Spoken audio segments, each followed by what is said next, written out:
Okay, so today we are going to finish up finally section 1. The homework for this is going to be 5.1c. There's only 4 questions in the WebAssign homework, but within those 4 problems, there's multiple parts that you fill in. So let me go to the slides where the note starts, the end. These are all the slides we have previously done. And here is where we're going to begin. So E is called the natural base. This first formula that's here, so right here, this E is approximately equal to 2.718281818. Again, this is an approximate value for E. Again, if you are not using a calculator, the way the number that you would use would be 2.71. However, for all of these interest questions and for tonight's homework, you will be using a calculator. Now, we have a quiz scheduled for not tomorrow, but the following Friday, so on the 29th. There will not be any interest questions on the quiz. We will reserve these interest questions for the test because you need a calculator. When we take the test, and it'll be around, I think it's February 10th, you will need to have your calculator. You will need to know how to use it. Again, you don't need a graphing calculator. Scientific will work. Know how to use it. So because you need a calculator, we are not going to put it on the quiz. So no calculator for the quiz. That's going to be next week. The test will be in 2 parts. We're going to give you part 1 on Wednesday, and then part 2, the calculator part of the test, will be on a Friday. So we're going to separate it into 2 days probably, a calculator portion and a non-calculator portion. But that's not till February. Now, this first formula that you see here, the limit as n approaches infinity, this is a little snapshot of calculus. What they're doing with this limit is showing that as n approaches infinity, it's going to slowly, gradually equal the value of E. And again, the value of E is the 2.718. This limit, as n gets bigger and bigger, will gradually reach 2.71, but will never go higher than that. So again, you don't need to memorize this. This is just a little snapshot of how we would see this in calculus. What you do need to memorize is our first formula here, which is right here. We will use this formula when we're calculating compound interest. So when you see in the problem the word compound interest, know you're using this formula. And below it is what each variable in the formula represents. So the P in my formula is my initial invested value. It's called the principal. This is money.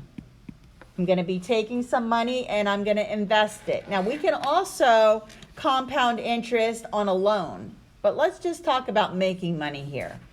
So the amount of money is going to be the amount that you invest. If it were a loan, it would be the amount that you would borrow for your loan. The T in the formula is your time in years. So if they give you a time of 6 months, we would need to turn that into part of a year, and you would be entering in half or 0.5 if it's in months. You would just divide however many months by 12. The rate is going to be the number with the percent sign, and you're going to convert it to a decimal by moving the decimal point 2 times to the left. Then N is going to be the number of times in a year that the interest compounds. And then the A is the future value, and that's going to be how much you're going to have in your account. It's going to include your initial invested amount plus the interest. That's the future value. Now, on the WebAssign tonight, this variable N, they're not going to give you any of the special words that I'm about to show you. When you do the WebAssign tonight, they're just going to say, do the formula when n equals 1, when n equals 2, and they're going to give you numbers for n. However, on your test, your interest question, when it's compounded, are going to have these special words. When you see the word that you earn interest annually, that means you're going to earn interest one time per year. When you see the word semi-annually, this means that you get interest 2 times a year. But in the web assign tonight, they're just going to say n equals 1, n equals 2. But be aware when you take a standardized test like a SAT or a PSAT, and they give you a compound interest problem, they may not just say n equals 1. They're going to say you're earning your interest annually. Or if it's 4, this will be quarterly. So when you see the word quarterly, this means 4 times a year you're going to get your interest. If you see the word monthly, that's when your n will be 12, and you get it 12 times a year, every month. And then the last one would be daily, and that will be when n equals 365. And you would get interest 365 times a year. So every day you're going to earn interest. And the way that compound interest works is you take your initial amount, you put it into the investment, and then let's say you're going to get interest compounded monthly. So after the first month, they're going to give you interest on that amount of money you put in. And then the next month, you're going to get interest on your initial amount plus the interest that you got on the first month. So that's how it sort of like spirals and snowballs, and it gets bigger and bigger because you're getting interest on the interest. Does that make sense? All right. So know these words. They will be on your test. However, you don't need to know the words for tonight's web assign. So now let's just use the formulas. Everybody ready? Let's do 2 examples. This is where your calculator is going to come into play. And again, everybody's calculator is different. So some calculators are going to make you put the number first, then push the button. Some make you push the button, then put in the exponent or things like that. So let's go ahead and try some examples. So here's my 2 examples that I'm going to use or solve using the formula. So again, the formula I'm using is the A equals principal times 1 plus the rate divided by the number of times, so this is quarterly, and then raised to the nt power. So in my word problem, my initial investment is the P. So it's $12,000. My rate, this is going to be my variable R. I need to remember to convert 3% to a decimal by moving the decimal point 2 times to the left. My time is the 5 years. So T is 5. And then because it says compounded, that's how I know to use this formula. And then quarterly means my n value is 4. So now I'm going to go ahead and replace all of the variables with their numbers. So I don't know A, that's what I'm solving for. My future value, how much money I'm going to have after 5 years, 12,000. 1 plus, the rate is 0.03, the n is 4, and the time is 5. Now, when you're doing the homework tonight, I want to see how you're plugging the numbers into the calculator. I don't need to see step by step about, so what I'm going to show you now, I don't need to see this. what I would like you to do is become comfortable enough where you can do this continuous in your calculator without having to write the intermediate steps down. We are not rounding any of these numbers until the end. Because this is money, I'm going to round it to 2 decimal places. So I need to follow order of operation, PEMDAS. So I need to work within the parenthesis first. So the first thing I'm going to do is divide the 0.03 divided by 4. I'm going to come on over here to the side, and I'm going to start working all of this out. So let me go ahead and rewrite this step. So I have A equals 12,000, 1 plus 0.03 divided by 4 raised to the 4 times 5. So this is what I want to see, like when you're doing it in the work. I want to see how you're plugging it in to the formula. What I'm about to show you now, I don't need to see all these crazy numbers written down in your work because I know you're using a calculator. So I'm going to do what's in the parenthesis first. So I'm going to divide 0.03 by 4, and I get 0.0075. I'm also going to go ahead and multiply the 4 times 5. Now I'm going to add what's in the parentheses, and I get 1.0075. I'm still following order of operations. So now this was the first thing I did. Then I went ahead and I also multiplied that. Then I added these two. Now I'm going to evaluate the exponent. I do not multiply first. Do not multiply 12,000 times the 1.05. You will get the wrong answer. I need to do the exponent first. So I'm going to put this in my calculator, and this is where you need to know the sequence to push the buttons.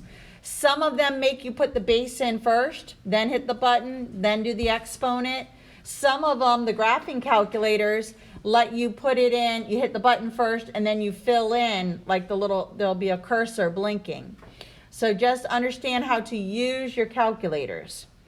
If you don't know how to use it, and you're not in class and you're trying to do homework, remember you can always look for YouTube videos. There's all kinds of cool YouTube videos that teach you how to use your calculator.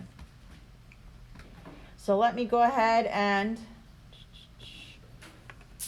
figure out what 1.0075 to the 20th power is. And that is going to be this huge number. Do not round it. 1.16118414230319.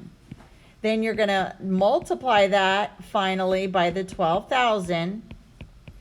And then you're going to get 13934. It's going to be like 0.20 something. I'm going to round it to 21 cents. So do not round this number. Just leave it on your calculator and then go back and times it by 12,000. Mrs. Cohen? Yes.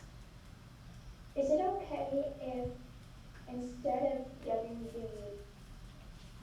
that first and then multiplying it by 12,000, is it okay if we just put it all into the calculator at the same time with the appropriate parentheses? If your calculator allows you to key things in with parentheses, yes, you can. So this is why I want you to play around with your calculator, because the graphing calculators will let you do it all at once.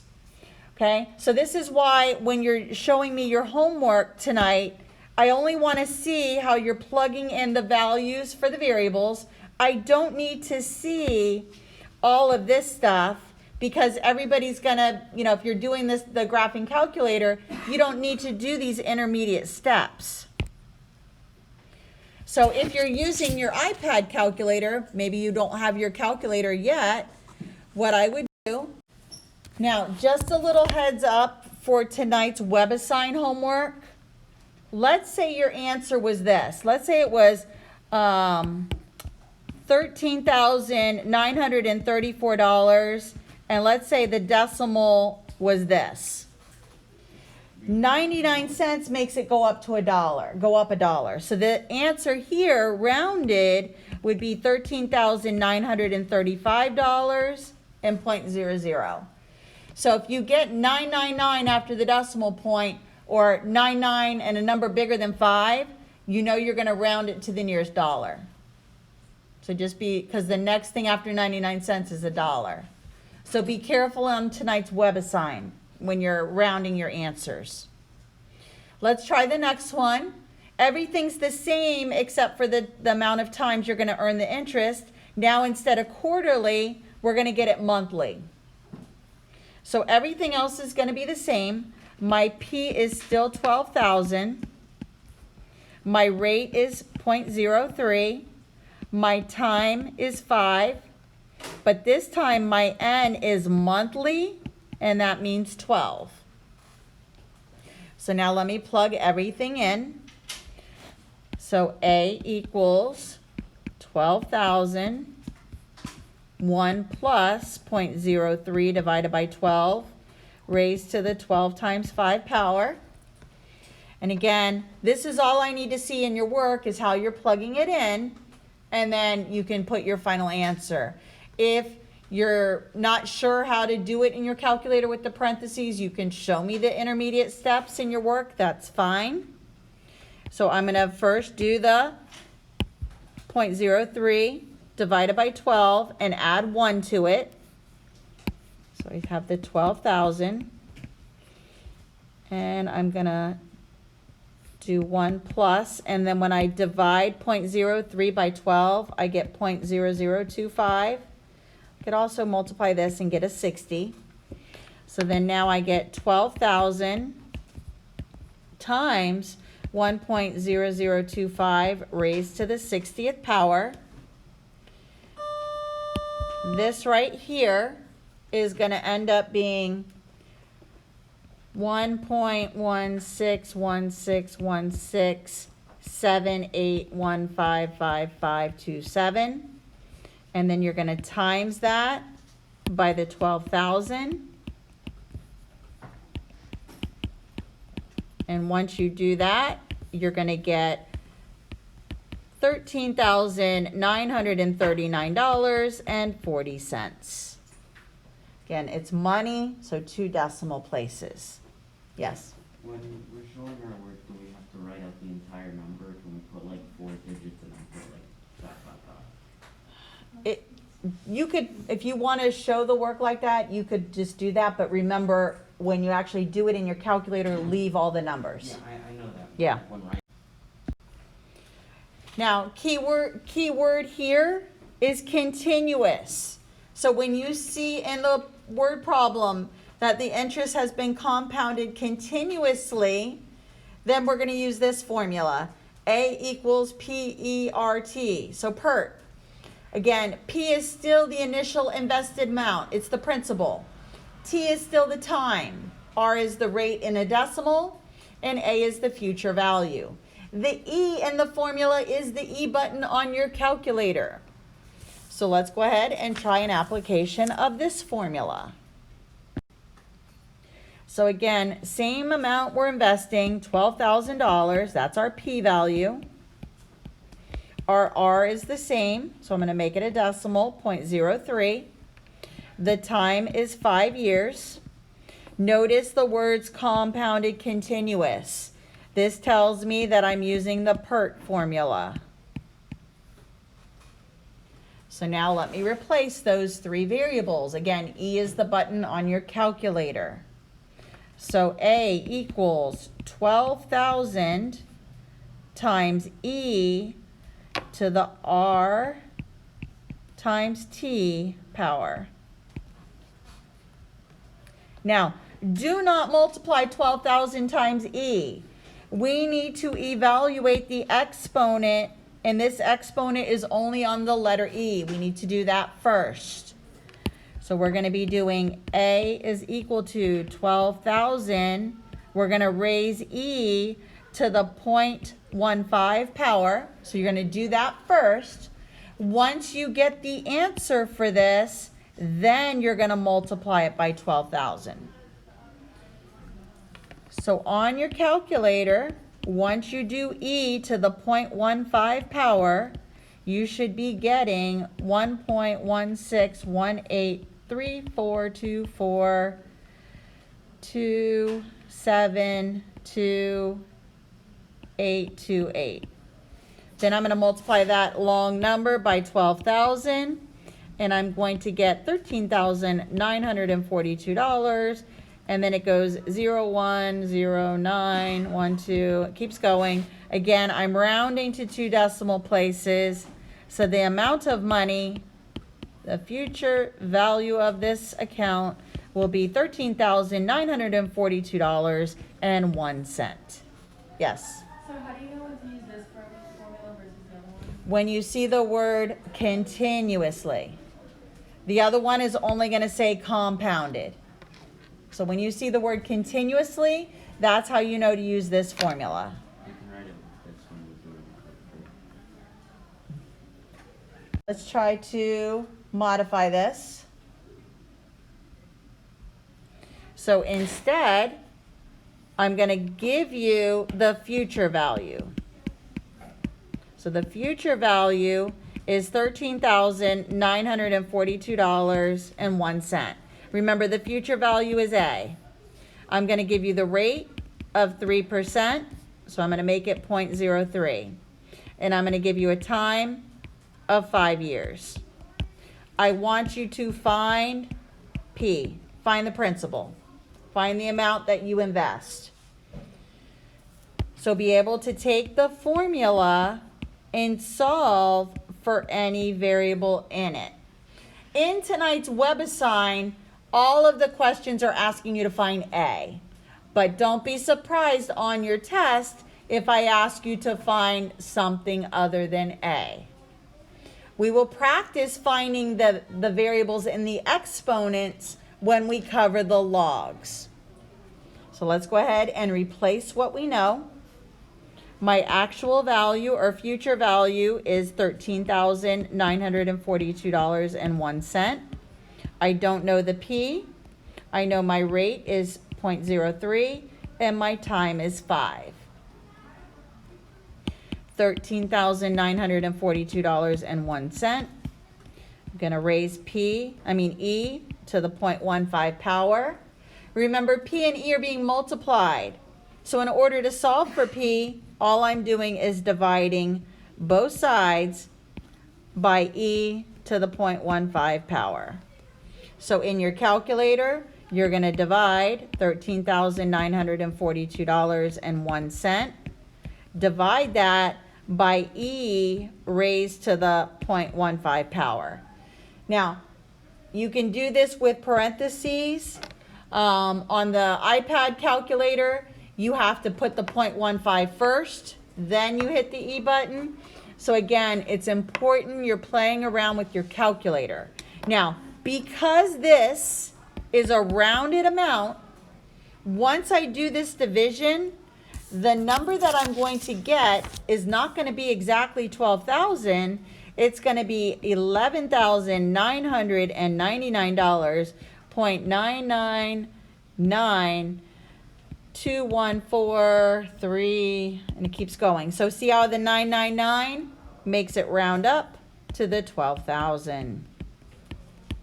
So my P equals 12,000. So be able to solve for any variable here. Yes? So if we're given something like this, how do we know when to use which formula? Because they're going to tell you again, it'll have the word continuously in it. Thank you. Yep. So the key thing to remember for the PERT formula is you're going to see that it has the word compounded continuously. So again, the WebAssign for this, there's only 4 questions, but within each one of the 4 questions, it's got, it wants you to change the n value each time. So first time they might say, do it when n equals 1, then do it when n equals 2. So you're basically doing the same thing, just changing the n value.